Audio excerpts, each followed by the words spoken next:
पाकिस्तान के अंदर अवाम के दुख बहुत हैं, लेकिन बहुत सारे दुखों में अवाम ख़ुद भी इजाफ़ा करती है। लोग ह्यूमन स्मगलर्स की के ज़रिए स्मगल होते हैं, लेकिन लोग अपनी मंशा के साथ जाते हैं। यूनान के अंदर किश्ती के हादसे में 5 पाकिस्तानी हलाक हुए हैं। अभी तक 85 के करीब लोग इसमें सवार थे। इससे पहले भी हादसा होते रहे हैं। हम ज़रा लेटेस्ट तफसीलात लेने के लिए बात करेंगे सुमेरा खान से, जो नुमाइंदा ख़ुसूसी समा टीवी की, और मोहसिन खालिद, नुमाइंदा समा टीवी गुजरांवाला। मोहसिन फॉलो कर रहे हैं स्टोरी को कि ह्यूमन स्मगलर्स वहाँ पर कैसे लोगों को भेजते हैं। लेकिन फर्स्ट ऑफ सुमेरा ये बताइएगा कि हमारे पास लेटेस्ट इस इशू के ऊपर क्या है? जी बहुत शुक्रिया तरह साहब। अभी तक इतलात के मुताबिक जो एम्बेसडर वहाँ पर आमिर आफ्ताब कुरैशी हैं, उनसे बातचीत हो पाई। उन्होंने कुछ मीडिया को भी एड्रेस किया। 5 के करीब जो है इसमें अभी तक की इतला है कि जहाँ बहक हुए हैं लोग उस कश्ती के कैप्साइज होने से वो डूब कर, और बाकी के हवाले से भी अभी क्योंकि तादाद बताई नहीं जा सकती कि उस कश्ती में कितने पाकिस्तानी सवार थे, और उनमें से इन 5 की अगर डेथ कन्फर्म है और बाकी कितने हैं जिनकी ज़ाहिर है वो गौताखोर वहाँ पे या जो ग्रीस कोस्ट गार्ड है वो मिलकर इनकी तलाश भी कर रहे हैं। मगर 47 के करीब लोग बचाए जा चुके हैं, और उन 47 के हवाले से भी जो हमारे पास इतलात हैं ज़राए की, वो पाकिस्तान नहीं आना चाह रहे वापस, बल्कि उन्होंने वहाँ पर सियासी पनाह के लिए, असाइलम के लिए दरख्वास्तें देने की कोशिशें जो है वो तेज़ कर दी हैं। अब ज़ाहिर है उसमें सफारत खाना पाबंद बिल्कुल नहीं है कि वो उनके लिए वहाँ पर सियासी पनाह का बंदोबस्त करेगा। वो पाकिस्तान लाने के लिए अलबत्ता तमाम सहूलियात उनको फराहम कर सकते हैं और वो करेंगे भी। अलबत्ता इस वक्त जो हमारा सफारत खाना है ग्रीस में, एम्बेसडर आमिर आफ्ताब कुरैशी वो मैयतें जो हैं उनको पाकिस्तान भिजवाने के इंतजामात में लगे हैं, और बाकी भी तमाम लोग 85 में से जो रह गए हैं, क्योंकि ज़्यादातर तादाद उसमें पाकिस्तानियों की थी और बच्चों की भी इतलात हैं, उनकी अभी तक डेड बॉडीज़, क्योंकि hopes are fading with every passing hour, और उनके लिए अब मैयतों की तलाश का काम फिलहाल जारी है कोस्ट गार्ड की तरफ से ग्रीस के। मोहसिन, अभी सुमेरा ने बात की कि वो लोग वापस नहीं आना चाहते, पॉलिटिकल असाइलम उन्होंने लिया है। यहाँ से लोग जाते हैं, गुजरांवाला से भी कुछ लोग गए हैं। आप इस केस को फॉलो कर रहे हैं, हमें बताइएगा कि आपके पास मालूमात क्या हैं कि ये कैसे जाते हैं और इस तरह जाते हैं कि ज़िंदगी को ख़तरे में डालते हैं, और फिर जब बच जाते हैं तो वापस नहीं आना चाहते। इसकी क्या वजह? जी बिल्कुल तल्ला साहब, इसकी सबसे बड़ी वजह यह है कि बहुत जो बड़ा नेटवर्क है इंसानी स्मगलिंग का, वो गुजरात, मंडी बहाउद्दीन, गुजरांवाला में मौजूद है। और ये सिलसिला जो है, ये कारोबार जो है तकरीबन 20 से 25 सालों से जारी है। यही वजह है कि इतने ये इन्होंने पंजे गाड़ लिए हैं इस सारे एरिया में कि हाँ, रोज़ नौजवानों को वर्गलाया जाता है। और डील कुछ इस तरह से की जाती है कि आजकल का जो यूनान तक का रेट है वो 24 लाख रुपये है, और जो लोग जिनकी डेथ हुई है, जिन नौजवानों की, उनके वालिदैन ने भी 24 लाख रुपये में डील डन की थी। और इन नौजवानों को यहाँ से फैसलाबाद एयरपोर्ट के जरिए जो है मिस्र भिजवाया जाता है। उसके अलावा इसके बाद ये लीबिया शिफ्ट किए जाते हैं, और लीबिया में उसके बाद जो सबसे बड़ा मरहला होता है वो ये होता है कि शिप के जरिए इनको यूनान जो है भेजा जाना होता है। और हादसात भी इसी समुद्र में पेश आते हैं, क्योंकि जो इंसानी स्मगलर्स होते हैं उनको लालच होती है कि एक शिप में ज्यादा से ज्यादा जो है वो लोग जो है उनको रवाना किया जा सके, और अगर 40 लोगों के बैठने की शिप में जगह है तो 80 से 85 लोगों को बैठा दिया जाता है। और जो इस वाकया में जो हादसा पेश आया है, इसमें बताया जा रहा है कि 175 जो लोग थे वो इसमें मौजूद थे, जिनमें से 47 को रेस्क्यू किया गया है। 5 की अब तक मौत हो चुकी है।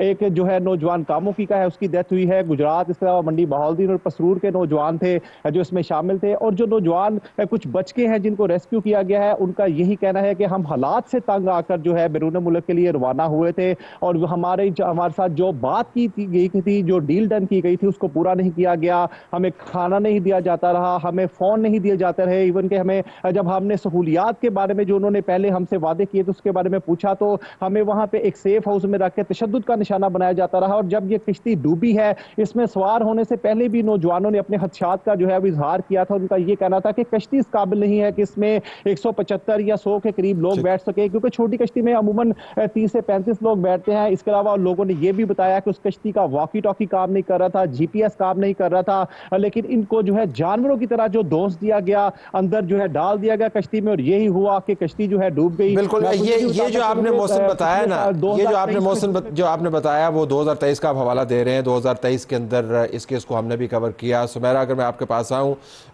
इसी इलाके में जिसका मौसम ने जिक्र किया, उस बेल्ट में हम गए, गुजरात में एक नेबरहुड के अंदर, वहाँ पर हमने स्टोरी को फॉलो किया। अब ये जो नंबर्स बता रहे हैं मौसम, और आपको भी मैं देख रहा था कि you were approving those numbers, 25 lakh, 30 lakh, 45 lakh तक देकर लोग यहाँ से जाते हैं। अब जब वो ये कहते हैं कि हमारे हालात ख़राब हैं, तो ज़ाहिर है 45 लाख वाले के तो हालात ख़राब नहीं होंगे ना। मैं ये जानना चाहूँगा कि ये जो लोग इलीगली गए हैं उनको डिपोर्टेशन का भी तो बंदोबस्त किया जा सकता है, लेकिन पॉलिटिकल असाइलम का प्रोसेस जो है उन्होंने शुरू करवाया है, तो इसमें क्या हुकूमत वक्त इंतज़ार करेगी कि जो यूनान की हुकूमत है उसके ऊपर कोई पॉलिसी दे या खुद ही कोई इनिशिएटिव लेगी? मेरा ख्याल है कि इसमें बहुत वाज़ेह अहकामात हैं। ग्रीस की गवर्नमेंट जो है वो बहुत सख्त है इन रूल्स के ऊपर, बल्कि आप एरिया को ख़ुद भी ट्रैवल कर चुके हैं और वो उनकी कोस्ट गार्ड, उनकी बॉर्डर फोर्स, उनकी जितनी बॉर्डर पेट्रोलिंग फोर्सेस होती हैं वो इस चीज़ के अंदर बहुत सख्ती से ऐसे तमाम तरह अलामात से निमटती हैं कि जहाँ उनको ख़दशा हो कि ये लोग यहाँ पर आकर पोलिटिकल असाइलम जो है उसको अप्लाई करेंगे। और ख़ास तौर पर जब हुकूमत पाकिस्तान की जानिब से अगर उसके अंदर कोई रसद उनको नहीं दी जाती तो जाहिर है ग्रीस की हुकूमत कतन इस चीज़ के अंदर दिलचस्पी ज़ाहिर नहीं करेगी। और ये सूरत हाल ज़्यादातर रशिया और यूक्रेन वॉर के बाद डेवलप हुई है कि अब इन ममालिक में दूसरे ममालिक, ख़ासतौर पर जो तरक्की पजीर ममालिक हैं, वहाँ से चाहे वो रेफ्यूजीज़ ही क्यों ना हो, उनकी आमद का सिलसिला भी रोकने की कोशिश की जा रही है। तो ये तो फिर एक इलीगल माइग्रेंट का, ह्यूमन ट्रैफिकिंग का केस है। 80,000 से 1 लाख तक एनुअली पाकिस्तान से लड़के लड़कियाँ जो हैं वो जाते हैं, इस तरह की अटैम्प्ट्स करते हैं।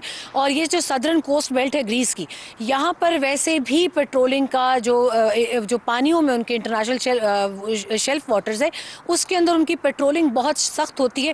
बल्कि मैं आपको दिलचस्प एक बात बताऊं, जो खौफनाक मालूमात भी हैं कि जो उनकी कोस्ट गार्ड की जानिब से मालूमात ऑफ द रिकॉर्ड दी गई हैं मुख्तलिफ सिफारत खानों को, ये सिर्फ पाकिस्तानियों के लिए नहीं कहा गया बल्कि मुख्तलिफ मुल्कों से जो अटैम्प्ट करते हैं कि अक्सर इन पानियों के अंदर कश्तियों को खुद डुबोने की भी कोशिश की जाती है ताकि कोस्ट गार्ड्स जब उनको बचाने आए तो जो जिंदा बच गए, उनकी किस्मत हुई तो वहाँ जाके वो पोलिटिकल असाइलम ले लेंगे, और जो दुनिया से जाएंगे जाहिर है उनका तो फिर कोई हिसाब किताब ही नहीं है। मगर ये आपकी बात बिल्कुल दुरुस्त है। अभी रिसेंटली जब हम ट्रैवल कर रहे थे चाइना से कनेक्टिंग फ़्लाइट के लिए, हमें बैंकॉक रुकना पड़ा, वहाँ भी पाकिस्तानी एक नौजवान हमें मिला जो नारोवाल का था। वो 8 लाख पहली किस्त के तौर पर देकर कंबोडिया के लिए उसने ट्रैवल किया और वहाँ जाकर उसको एक लड़की बनकर उसको चैट करने के लिए कहा गया स्कैमर से, और $2,000 में उसको वहाँ पर एक टैक्सी ड्राइवर ने फर्दर आगे बेचा। तो ये चीज़ें बहुत ज़्यादा हो रही हैं। मेरा ख्याल है कि इसके अंदर लास्ट ईयर भी अक्टूबर 23 गालिबन ये वाक़या दोबारा इसी वाटर बेल्ट में हुआ था ग्रीस के, बहुत शोर उठा, मगर आज वही ऑपरेटर्स जो हैं वो दोबारा से काम कर रहे हैं। और यहाँ ये भी कहा जाता है कि डार्क वेब के साथ सरपरस्ती में उस माफिया के साथ लिंक्ड है ये पाकिस्तान के अंदर नेटवर्क। तो I think it's high time to take some action. अगर प्राइम मिनिस्टर ने भी अभी ऐलान किया है तो FIA और तमाम सरकर्दा इदारों को इसके ऊपर बहुत सख्ती से काम करना पड़ेगा। बिल्कुल क्विकली आखिर में मोहसिन, ये जो अब मुकदमा होगा इसकी तहकीक होगी, कुछ लोग पिछली मरतबा पकड़े गए, आपकी क्या उम्मीद है या क्या शुनीद है कि इसके ऊपर वाक़तन जो हकीकी नेटवर्क है जिसका सुमेरा ने जिक्र किया उसको तोड़ने का बंदोबस्त किया जाएगा? बिल्कुल तलत साहब, ये नेटवर्क बहुत ज़्यादा मजबूत है और अगर बात की जाए तो ये नेटवर्क जो है इनके कुछ लोग तो पाकिस्तान में हैं और कुछ लोग इनके जो है जो उनके मास्टर माइंड्स हैं वो होते हैं बेसिकली ईरान में। और आमतौर पे होता ये भी है कि जब यहाँ से लोगों को लेके जाया जाता है तो ईरान में जाकर उनको अगवा कर लिया जाता है, फिर उनकी वीडियोस बनाई जाती है, उनको तशद्दुद का निशाना बना के जो है वो घर वालों से तवान भी मांगा जाता है। और अगर बात की जाए FIA की तो हमेशा जो है जब बड़ा वाक़या होता है तो मुकदमात दर्ज किए जाते हैं, कुछ लोगों को गिरफ्तार भी किया जाता है, लेकिन उसके बाद वही लोग रिहा होते हैं, वही लोग जो है कारोबार करते हैं। और अगर बात की जाए गुजरांवाला डिवीजन की, खासतौर पे गुजरात मंडी बहावलपीर की, यहाँ पे तो लोग फैमिलीज जो है इस इंसानी स्मगलिंग के जो कारोबार में है वो मुलव्वस है और उनके घर का कोई एक फर्द जो है वो बैरून मुल्क बैठा है, एक यहाँ पे है, यहाँ पे डील डन की जाती है, सरेआम काम होता है। और लोग तो ये भी कहते हैं कि उन्हें FIA से कोई उम्मीद नहीं है, क्योंकि FIA की जानिब से जब भी कार्रवाई की जाती है, फर्जी कार्रवाई की जाती है, वो वक्ती तौर पर कार्रवाई की जाती है, लेकिन अभी तक हमने बिल्कुल ये नहीं देखा कि कुछ नेटवर्क को जो है वो खत्म किया जा सके, जो रेड बुक के इंसानी स्मगलर्स हैं उनको पकड़ा जा सके, या वो लोग जो नामजद इसमें जो है इश्तिहारी मुल्ज़मान हैं इंसानी स्मगलर्स के खिलाफ जो मुसर कार्रवाई जो है वो नजर में नहीं आती। तो हम इस बार भी जो है एक मुकदमा, जो पहला मुकदमा है FIA गुजरांवाला ने दर्ज कर लिया है।